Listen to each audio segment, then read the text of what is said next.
And welcome to the Valley today. We are at the Downtown Fulton Mall with Ray McKnight, and Ray is one of the champions of the Fulton Mall, trying to keep this as the Fulton Mall. And this has been a bone of contention since it was built in 1964, huh? Well, I think it started off, everybody was very enthusiastic about it, but things happened that made people have their doubts about it. Yeah.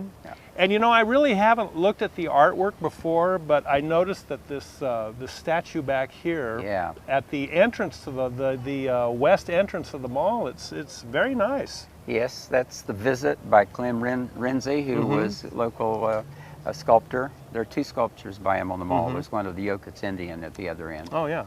Yeah. And there's about 20 different artists represented here? Yeah, sometimes I hear 20, sometimes 19. We've got at least 19 sculptures on the mall, some by local artists and some by very famous artists from elsewhere, including the Washerwoman, which was done by Jean Renoir. Wow.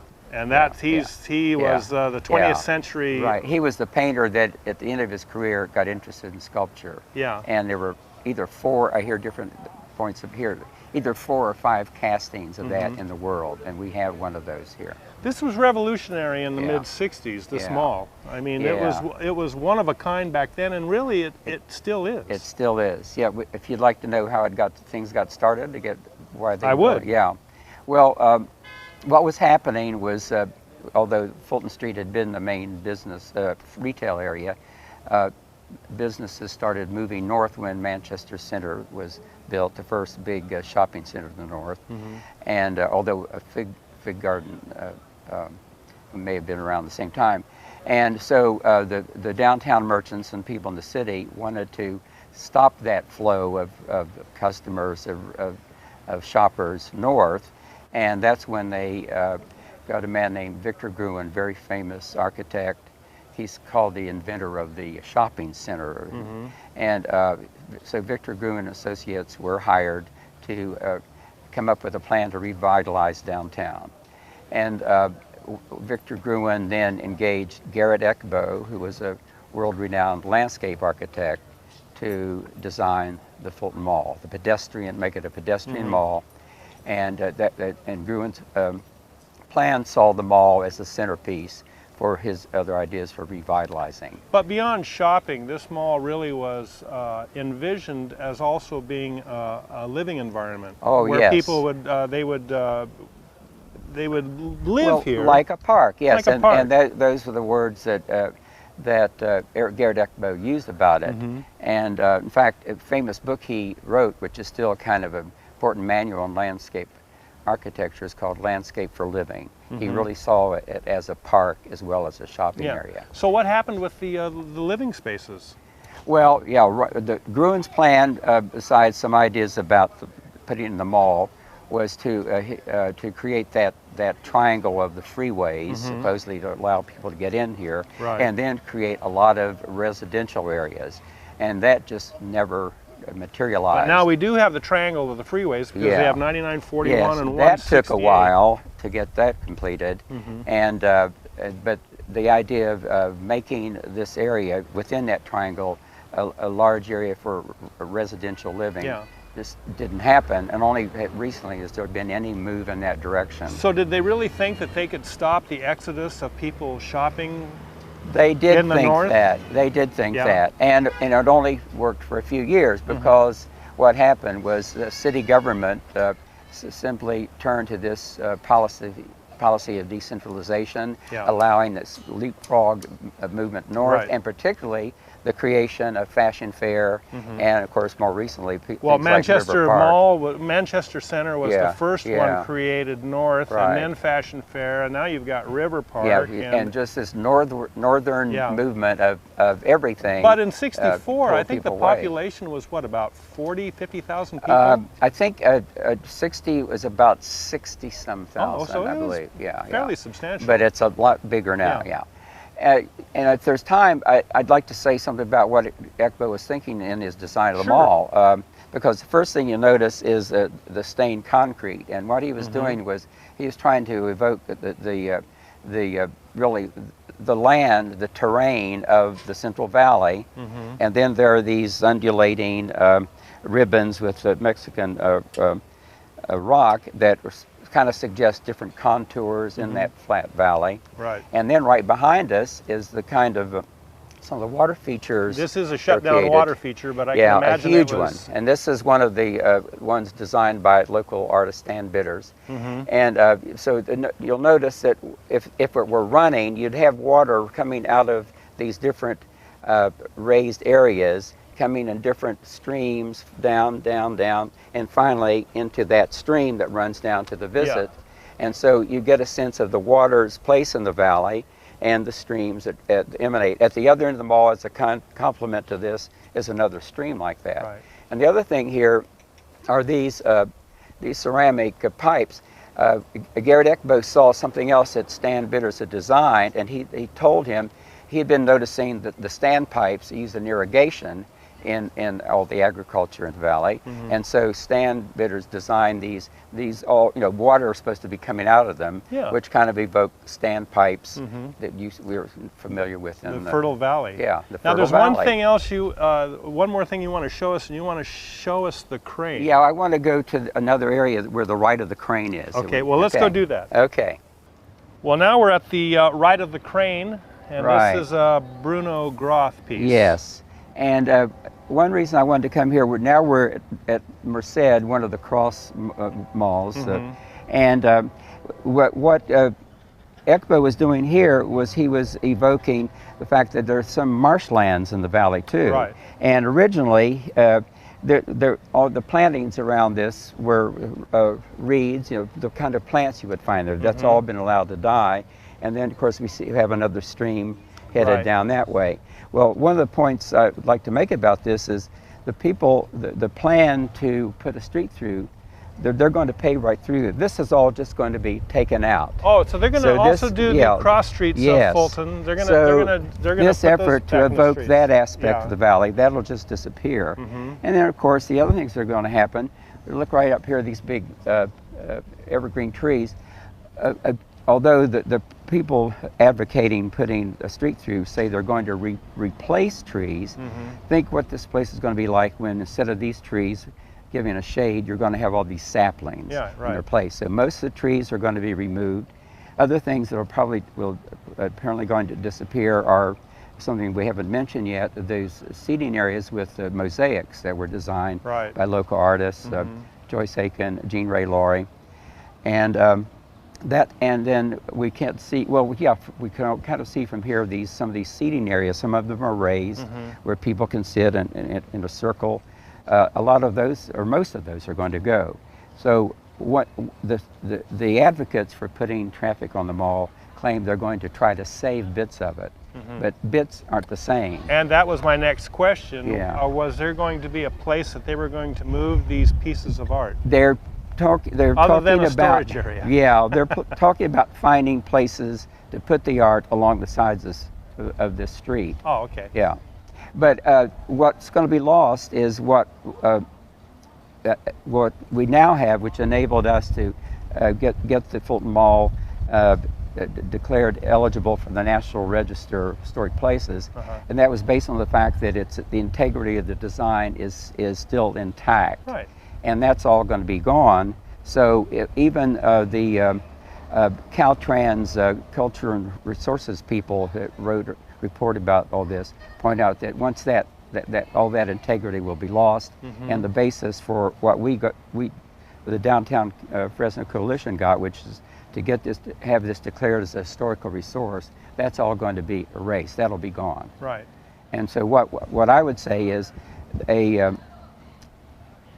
this Fulton Mall, which already was world renowned, it's mentioned and still being mentioned in books about urban planning, landscape architecture. It's the one thing that exists right now in Fresno of that sort that gets that kind of attention. That's going to be, there won't be basis for that anymore. So what's the answer to jumpstart traffic coming in here? Not car traffic, but foot traffic for people to come here and enjoy the mall. I think the starting point is for the city to do something it hasn't done for a long time, and that is to maintain and start fixing up the mall, and start promoting it. Because you can, when you're driving towards downtown, you can find signs that tell you that Chuck Chancellor Park is over there, but there aren't any signs that direct you to Fulton Mall. The mall, right. And so that's the beginning, but of course we have to find ways to attract people. But I think one of the things that I believe is that they'll never get this, even if they turn it into a street, they'll never get this to be the retail center for a huge area of the valley. Right. Because there's Fashion Fair, there's River Park, and certainly all those places are easier to access. Well, right. Another thing is a lot of the advocates on the other side talk about creating more parking. Well, there will be more parking on some along that street, but there will be parking meters, and apparently Fresno people don't like to pay for parking when they shop. When you have a downtown where you're paying for parking and then the rest of Fresno has free parking, that's a bone of contention. It really is. So anyway, I think later, I think you're going to be talking to my daughter. I think she's going to want to tell you about an alternative plan we're advocating for bringing traffic a little closer, which is to use the two alleys that are parallel to Fulton. We're almost out of time, but one of the interesting things about some of this artwork is it's interactive. Kids can probably get in the ponds and they can splash around. They can, on a hot summer day, they can, Yes, and as I was telling you earlier, kids like to get up and sit on the lap of the two ladies in the visit down that way. And what's amazing, to talk about the washerwoman, the Renoir thing, people can actually, not that you always have to encourage them to, but people can actually go up and touch that. The other castings of that work of his are behind, well, they're guarded in museums in other parts of the world. Do you think there'll be a feeding frenzy if the washerwoman comes up for bid? Do you think think art collectors will start? Well, the merchants, the business people who raise the money. O.J. Woodward, a very well-known name here. O.J. Woodward headed the committee to collect money to buy the art. And I think the figure is that they spent about $200,000. Their estimate now, this art is worth millions, millions. But I don't want us to sell it. No, of course not. But I want us to promote it. Now with the fabulous Kate McKnight, Ray's daughter, and we are at Tulare and Fulton, and still talking about the Fulton Mall and wanting to preserve this iconic artwork here. Yes, it is a major artwork, the whole mall itself. And I know my father's filled you in on kind of how the mall came to be and why we should continue preserving it. And then we do have a plan for the future I'd like to talk about.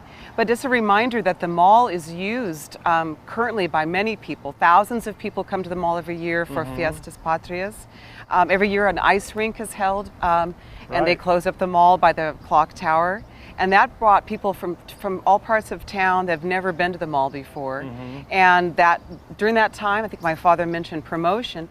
Billboards talked about the ice rink and safe parking, maybe relaxed parking. So why not do that as a year-round prospect? And it shows you that people will come if there's a destination. People will come if there's a special event. The idea the mall could be a cultural center. It is in some ways. And also the mall should be also preserved as a place where nearby locals shop. And the idea is not to push out anybody, but to bring others in. I can imagine, well, there are vacancies here too. Yes. But the culture in the mid-60s is different than it is now. That's true. On this The demographics have changed. The demographics have changed. Demographics have changed.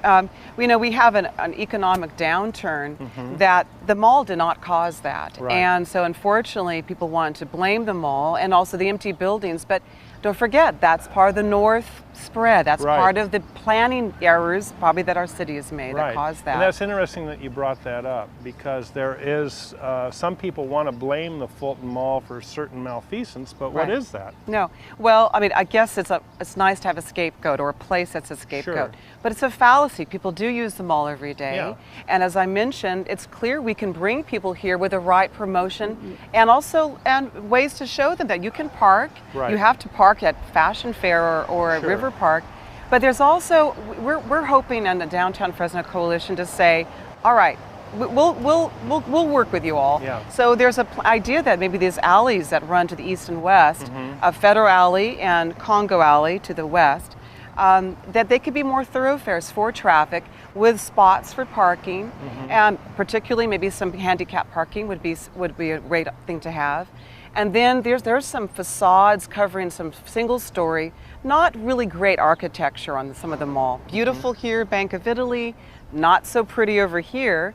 Maybe get one of those buildings removed, cause an arcade with those passways where you can see little shops inside. You'd park in an alley, walk through, and boom, you'd be out in this beautiful mall. Yeah. So people wouldn't have to walk all around the outside in Tulare here. Right. And that's a way to say, look, we will compromise, but don't rip this up. Don't tear out this beautiful sculpture up here. Don't tear out my bench that I like to sit on with mosaic. Yeah.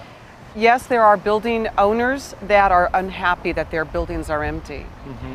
Part of these problem our buildings on the mall is that a lot of work would have to be done to them.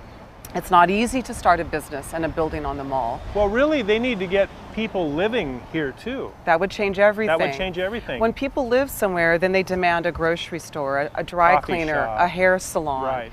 And, so when people live and work in a place, then you don't worry as much about driving your car because you're already there. Right. And that was the original part of the city planning that was never completed. The vision was not completed. Why didn't they take it to that level? Why weren't there people moving in here? Because we see Can I these say buildings one here. word? Money. Yeah. North, what the promise of the North. Right. And when you bring people up north and say this is the newest thing, why would you want to live and work in a place where the bright, shiny lights Sure. of Fashion Fair, and also even St. Agnes moving caused a problem. Now Valley Children's is outside. Valley Children's used to be on Shields, now they're in Madera County. So you take the city center, hospitals, services, and you put them north, then you no longer can this be the heart of the city. Right. And all of us think of it as the heart of the city, but a street, Fulton Street, in its heyday in the 30s and the 40s, maybe toward the 50s, but clearly there were problems then. That's why the mall was put in. People were not staying here. Yeah. Revitalization, the term has come around now, 50 years it has come around Right. again. And to revitalize doesn't mean to us in the Downtown Coalition, lovers of the mall, to rip up. It means to restore, Right. protect, restore. And certainly we acknowledge that. I don't want to see empty buildings here either. Right. But this is more complicated than the fact that people can't drive down here. I mean, I think it's a much more complicated issue looking back to our city planning. A lot of the business owners live in Los Angeles. Maybe they don't have quite the same feeling for the mall. And I grew up here. I was taken to shop on the mall. I come here to... You have fond memories as I a have child. fond memories, and I continue to come here. I even go to a shoe repair guy here. Oh, I good. could go to one in my hood, but I come here Right. to give business on the mall. Yeah. And I come to events I was So telling if you about. an apartment were able I'd to look, open up here, a lot. would you? There are a few, but Yeah. and sadly they've been kind of pricey in Right. the Pacific Right. Southwest building. As a matter of fact, I was You up know. there about a month and a Beautiful, half ago, aren't they? and I saw one of the apartments. They're a little bit above some of our price range, but if Right. more were open, you'd get more competitive pricing. Something, like studio apartments Yes. that were affordable. But I that would be think more people yeah. my style. But now the youngest generation is really looking at living, in a Oh, that's right. in An this urban type center. in this Yeah. type of environment. They want urban living. They want urban living, and if you have urban living, you do need a place to go that's green or Yeah. has greenery. Right. If all these old trees are removed, as my dad said, that would take away the urban park aspect of Right. the Pacific downtown area. Did I say Pacific? That's the Fresno Pacific. I'm looking at the Pacific Garden Mall in Santa Cruz, which took out its pedestrian, and they also found that less foot traffic happened for there. In Right. Chicago, they're trying things called parklets. Just read an article where they've actually taken out roads near their business, and people will sit and congregate and like, oh, I'm going to go buy a soda or coffee in Sure. that shop. Right. So other cities are trying to put back in pedestrian areas.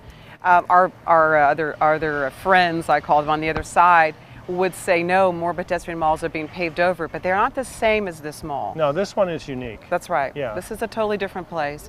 And it's one of the things that Fresno could put a pin on and say, we have this unique place. Forestier Gardens, the Fulton Mall, certain parts of downtown, the Armenian Center. So I don't know, we're one of the few cities that seems to take out its roots and its history. And well, I want think to as remove newer that. generations come in, though, they have a different idea of what True. to do than holding on to the past. You know? I know. Well, unfortunately, I think that's true. But how do you make the past relevant to people? And there's nothing about this that looks old-fashioned. No, I mean, it's very nice. It's something that could all people, once they come down for an event, they say this is such a beautiful thing. Right. Every summer, an event called Catacomb Party. It's a free music event. Multiple stages are held. It's interesting because all the 20-some hipsters, but they come. And sometimes they don't feel like, well, yeah, put a road through there. But then when you start talking about them, showing them this, if the city promoted it, it'd be really hard to justify the change. And again, I think if we were asked to come to the table with our plans, people would see that we're not just stuck in the mud, stuck in the past. Actually, have you presented your plan for the alleyways to be developed as thoroughfares? We were not given that opportunity. Okay. There was three options presented supposedly to the council at the time of the vote. This alleyway idea, I think it kind of came a little after, but the idea we were saying, well, why don't we develop an option 3, which would be how do you bring in some traffic, improve the entrances of either side of the mall. The signage is terrible. Maybe a partial, I'm open to the idea of maybe a partial drive-in where someone could drop people off. Well, we were talking yesterday uprooting the before art. we started taping that Lombard Street up in yes. San Francisco. The twistiest road in the world, maybe. It has that charm because it still allows people to drive. It's only one way, right? And you have to go slow. But I think that they could maybe pull that off here. If you keep all the art in place. If you could do it without taking out all the trees, and you'd have to move all the artwork. It's already been, some of the work has been done. They admit from the city that we would have to take the art. Well, where were you going to put it? I guess it could all be jumbled into one area, but again, that is not the purpose. The artists themselves have already, who are still living, have gone on record as, you can't just move my art. This is what I knew my art was going to go in that location. For instance, Dan Bitter's art, it was all part of the integrated design. So there would be more lawsuits potentially. I don't think the city is really facing the fact that this is something beyond just maybe we're going to have a panacea of a road go through. You would be changing what people's intent was. The kind of grounding city civic leaders who raised money, Woodward was part, as my father mentioned, they all saw this vision as something that was going to help Fresno. So now, how do we improve it? Not keep it just as it is, we're looking for improvements, but not change something that is part of our past, but could be a great thing to bring people to Fresno. I just feel like it would be a terrible shame to look at this as a solution when it's a bigger issue. There are bigger issues in Fresno. We have surrounding streets that have access with empty buildings. So I don't understand how this would be the solution. Actually, coming down here, we didn't really have an issue with parking. You know, parking. We were here yesterday, and of course we parked here today, and we didn't really have an issue. No, with my parking. father and I got out of a parking spot and walked just a few yards to where I met you. And I think it's just there's been a lot of urban legends created, and a lot of misinformation. And it's time really for all of us to maybe try to sit at the table again. See if there's a way that the Tiger Grant and monies could be revisioned, and maybe there's some concessions, perhaps on the either end with some entrance or exits. I'm open, but I really don't want to lose the special quality. Now you have a nonprofit organization. Downtown Fresno Coalition is part of the 1,000 Friends Fresno. We're kind of, that's our umbrella organization. 1000friendsfresno.org. And 1000friendsfresno.org. They can reach us there. And I have a Facebook page, Downtown Fresno Coalition on Facebook. They can go to that to learn about our meetings that are held at the Fresno Arts Council office on Van Ness. And through that they can email with us, leave us their email information. Any comments, any interest, and we're also always looking to continue to raise money to protect them all, and they can find the information on the website. Great. You know. All so right. Well, thank you. We're out of time. Do you see how fast 12 minutes goes? It went too fast. It went too fast. Let's Kate walk McKnight, them all again. Let's walk them all again sometime Thank soon. you, Bob. With Kate McKnight, and thanks to Ray for helping us on this episode. The Fulton Mall. Come down and see it. The artwork is very interesting. There's some famous pieces here. Yes. The Valley Today is a public service presentation of this great TV station. Thanks for watching. Have a great day. Thank you.